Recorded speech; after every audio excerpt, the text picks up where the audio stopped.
امام ابن قیم لکھتے ہیں کہ یہ وہ فتح عظیم ہے جس کے ذریعے اللہ تعالیٰ نے اپنے دین کو، اپنے رسول کو، اپنے لشکر کو اور اپنے امانت دار گروہوں کو عزت بخشی، اپنے شہر کو اور اپنے گھر کو جسے دنیا والوں کے لیے ذریعہ ہدایت بنایا، کفار و مشرکین کے ہاتھوں سے چھٹکارا دلایا۔ اس فتح عظیم سے آسمان والوں میں خوشی کی لہر دوڑ گئی اور اس کی عزت کی تنابیں جوزا کے شانوں پر تن گئیں، اور اس کی وجہ سے لوگ اللہ کے دین میں فوج در فوج داخل ہوئے اور روئے زمین کا چہرہ روشنی اور چمک دمک سے جگمگا اٹھا۔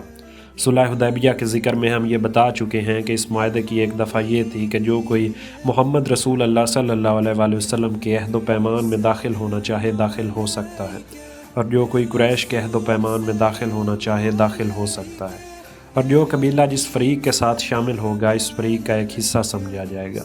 لہٰذا ایسا کوئی قبیلہ اگر کسی حملے یا زیادتی کا شکار ہوگا تو یہ خود اس فریق پر حملہ اور زیادتی تصور کی جائے گی۔ اس دفعہ کے تحت بنو خزاعہ رسول اللہ صلی اللہ علیہ وآلہ وسلم کے عہد و پیمان میں داخل ہو گئے اور بنو بکر قریش کے عہد و پیمان میں۔ اس طرح دونوں قبیلے ایک دوسرے سے مامون اور بے خطر ہو گئے، لیکن چونکہ ان دونوں قبیلوں میں دور جاہلیت سے عداوت اور کشاکش چلی آ رہی تھی، اس لیے جب اسلام کی آمد ہوئی اور صلح حدیبیہ ہو گئی اور دونوں فریق ایک دوسرے سے مطمئن ہو گئے تو بنی بکر نے اس موقع کو غنیمت سمجھ کر چاہا کہ بنی خزاعہ سے پرانا بدلہ چکا لیں۔ چنانچہ نوفل بن معاویہ نے بنو بکر کی ایک جماعت ساتھ لے کر شعبان 8 ہجری میں بنو خزاعہ پر رات کی تاریکی میں حملہ کر دیا۔ اس وقت بنو خزاعہ وطیر نامی ایک چشمے پر خیمہ زن تھے۔ ان کے متعدد افراد مارے گئے، کچھ جھڑپ ہوئی اور لڑائی بھی ہوئی۔ ادھر قریش نے اس حملے میں ہتھیاروں سے بنو بکر کی مدد کی، بلکہ ان کے کچھ آدمی بھی رات کی تاریکی کا فائدہ اٹھا کر لڑائی میں شریک ہوئے۔ بہرحال حملہ آوروں نے بنو خزاعہ کو کھدیڑ کر حرم تک پہنچا دیا۔ حرم پہنچ کر بنو بکر نے کہا، اے نوفل، اب تو ہم حرم میں داخل ہو چکے ہیں، تمہارا اللہ۔ اس کے جواب میں نوفل نے ایک بڑی بات کہی اور بولا، بنو بکر آج کوئی الہ نہیں، اپنا بدلہ چکا لو۔ میری عمر کی قسم، تم لوگ حرم میں چوری کرتے ہو تو کیا حرم میں اپنا بدلہ نہیں لے سکتے؟ ادھر بنو خزاعہ نے مکہ پہنچ کر بدیل بن ورقہ خزائی اور اپنے ایک آزاد کردہ غلام رافع کے گھر میں پناہ لی، اور عمر بن سالم خزائی نے وہاں سے نکل کر فوراً مدینہ کا رخ کیا اور رسول اللہ صلی اللہ علیہ وآلہ وسلم کی خدمت میں پہنچ کر سامنے کھڑا ہو گیا۔ اس وقت آپ مسجد نبوی میں صحابہ کرام کے درمیان تشریف فرما تھے۔ عمر بن سالم نے یہ اشعار پڑھے، اے پروردگار، میں محمد صلی اللہ علیہ وآلہ وسلم سے ان کے عہد و پیمان اور ان کے والد کے قدیم عہد کی دہائی دے رہا ہوں۔ آپ لوگ اولاد تھے اور ہم جننے والے، پھر ہم نے تابع داری اختیار کی اور کبھی دستکش نہ ہوئے۔ اللہ آپ کو ہدایت دے، آپ پرزور ہماری مدد کیجیے اور اللہ کے بندوں کو پکاریے، وہ مدد کو آئیں گے جن میں اللہ کے رسول ہوں گے، ہتھیار پوش اور چڑھے ہوئے 14ویں کے چاند کی طرح گورے اور خوبصورت۔ اگر ان پر ظلم اور ان کی توہین کی جائے تو چہرہ تمتما اٹھتا ہے۔ آپ ایک ایسے لشکر جرار کے اندر تشریف لائیں گے جو چاک برے سمندر کی طرح تلاطم خیز ہوگا۔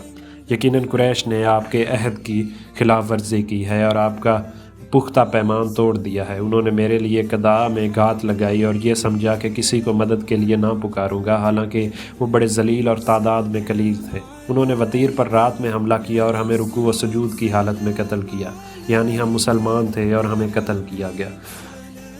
رسول اللہ صلی اللہ علیہ وآلہ وسلم نے فرمایا، اے عمر بن سالم، تیری مدد کی گئی۔ اس کے بعد آسمان میں بادل کا ایک ٹکڑا دکھائی پڑا۔ آپ نے فرمایا، یہ بادل بنو کعب کی مدد کی بشارت سے دمک رہا ہے۔ اس کے بعد بدیل بن ورقہ خزائی کی سرکردگی میں بنو خزاعہ کی ایک جماعت مدینہ میں آئی اور رسول اللہ صلی اللہ علیہ وآلہ وسلم کو بتلایا کہ کون سے لوگ مارے گئے اور کس طرح قریش نے بنو بکر کی پشت بانی کی، اور اس کے بعد یہ لوگ مکہ واپس چلے گئے۔ اس میں شبہ نہیں کہ قریش اور اس کے حلیفوں نے جو کچھ کیا وہ کھلی ہوئی بدعہدی اور صریح پیمان شکنی تھی جس کی کوئی وجہ اور جواز نہ تھا، اس لیے خود قریش کو بھی اپنی بدعہدی کا بہت جلد احساس ہو گیا۔ انہوں نے اس انجام کی سنگینی کو مد نظر رکھتے ہوئے ایک مجلس سے مشاورت منعقد کی، جس میں یہ طے کیا گیا کہ وہ اپنے سپہ سالار ابو سفیان کو اپنا نمائندہ بنا کر تجدید صلح کے لیے مدینہ روانہ کریں گے۔ ادھر رسول اللہ صلی اللہ علیہ وآلہ وسلم نے صحابہ کرام کو بتایا کہ قریش اپنی اس بدعہدی کے بعد اب کیا کرنے والے ہیں۔ چنانچہ آپ صلی اللہ علیہ وآلہ وسلم نے فرمایا کہ گویا میں ابو سفیان کو دیکھ رہا ہوں کہ وہ عہد کو پھر سے پختہ کرنے اور مدت صلح کو بڑھانے کے لیے آ گیا ہے۔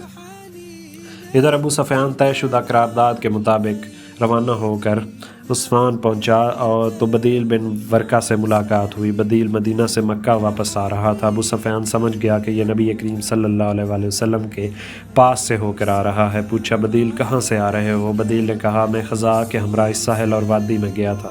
پوچھا کیا تم محمد صلی اللہ علیہ وآلہ وسلم کے پاس نہیں گئے تھے؟ بدیل نے کہا نہیں، مگر جب بدیل مکہ کی جانب روانہ ہو گیا تو ابو سفیان نے کہا اگر وہ مدینہ گیا تھا تو وہاں اپنے اونٹ کو گٹھلی کا چارہ کھلایا ہوگا، اس لیے ابو سفیان اس جگہ گیا جہاں بدیل نے اپنا اونٹ بٹھایا اور اس کی مینگنی توڑی تو اس میں کھجور کی گٹھلی نظر آئی۔ ابو سفیان نے کہا میں خدا کی قسم کھا کر کہتا ہوں کہ بدیل محمد صلی اللہ علیہ وآلہ وسلم کے پاس گیا تھا۔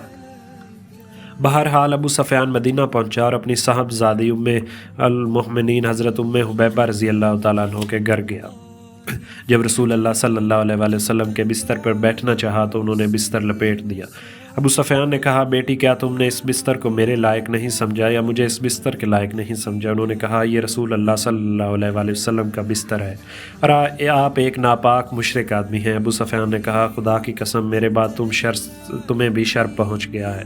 پھر ابو سفیان وہاں سے نکل کر رسول اللہ صلی اللہ علیہ وآلہ وسلم کے پاس گیا اور آپ صلی اللہ علیہ وآلہ وسلم سے گفتگو کی۔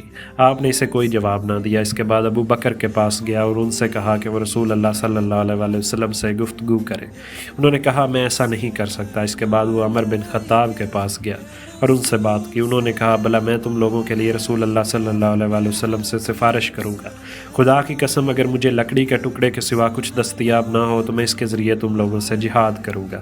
اس کے بعد وہ حضرت علی بن ابی طالب کے پاس پہنچا اور وہاں حضرت فاطمہ رضی اللہ تعالیٰ عنہ بھی تھیں اور حضرت حسن بھی تھے جو ابھی چھوٹے بچے تھے اور سامنے گھٹنوں چل رہے تھے۔ ابو سفیان نے کہا اے علی میرے ساتھ تمہارا سب سے گہرا نسبی تعلق ہے، میں ایک ضرورت سے آیا ہوں، ایسا نہ ہو کہ میں جس طرح نامراد آیا اسی طرح نامراد واپس جاؤں، تم میرے لیے محمد صلی اللہ علیہ وآلہ وسلم سے سفارش کر دو۔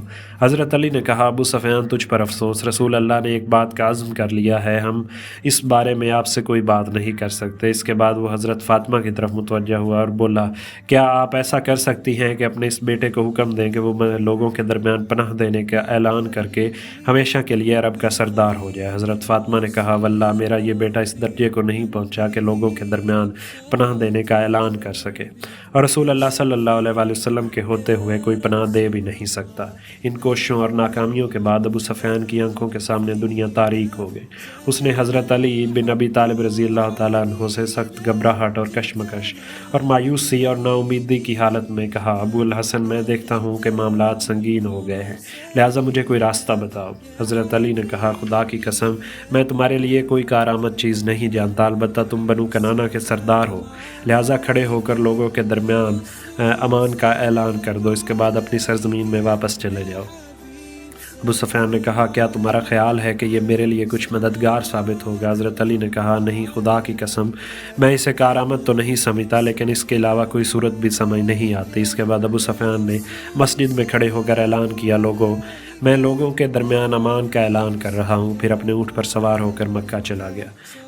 قریش کے پاس پہنچا تو وہ پوچھنے لگے کہ پیچھے کا کیا حال ہے؟ ابو سفیان نے کہا میں محمد صلی اللہ علیہ وآلہ وسلم کے پاس گیا، بات کی تو واللہ انہوں نے کوئی جواب نہ دیا۔ پھر ابو قحافہ کے بیٹے کے پاس گیا تو ان کے اندر کوئی بلائی نہیں پائی۔ اس کے بعد عمر بن خطاب کے پاس گیا تو انہیں سب سے کٹر دشمن پایا۔ پھر علی کے پاس گیا تو اسے سب سے نرم پایا۔ اس نے مجھے ایک رائے دی اور میں نے اس پر عمل کیا، لیکن پتہ نہیں وہ کارآمد ہے بھی یا نہیں۔ لوگوں نے پوچھا وہ کیا رائے ہے؟ ابو سفیان نے کہا یہ رائے یہ ہے کہ میں لوگوں کے درمیان امان کا اعلان کر دوں، اور میں نے ایسا ہی کیا۔ قریش نے کہا تو کیا محمد صلی اللہ علیہ وآلہ وسلم نے اسے نافذ فرما دیا؟ ابو سفیان نے کہا نہیں۔ لوگوں نے کہا تیری تباہی ہو، اس شخص علی نے تیرے ساتھ مذاق کیا ہے۔ ابو سفیان نے کہا خدا کی قسم اس کے علاوہ کوئی صورت نہ بن سکی۔ عبرانی کی روایت سے معلوم ہوتا ہے کہ رسول اللہ صلی اللہ علیہ وآلہ وسلم نے عہد شکنی کی خبر آنے سے 3 دن پہلے ہی حضرت عائشہ کو حکم دے دیا تھا کہ آپ کا ساز و سامان تیار کر دیں، لیکن کسی کو پتہ نہ چلے۔ اس کے بعد حضرت عائشہ کے پاس حضرت ابو بکر تشریف لائے تو پوچھا بیٹی یہ کیسی تیاری ہے؟ انہوں نے کہا واللہ مجھے نہیں معلوم۔ حضرت ابو بکر نے کہا یہ بنو اسفر یعنی رومیوں سے جنگ کا وقت نہیں، پھر رسول اللہ کا ارادہ کدھر کا ہے؟ حضرت عائشہ نے کہا واللہ مجھے معلوم نہیں۔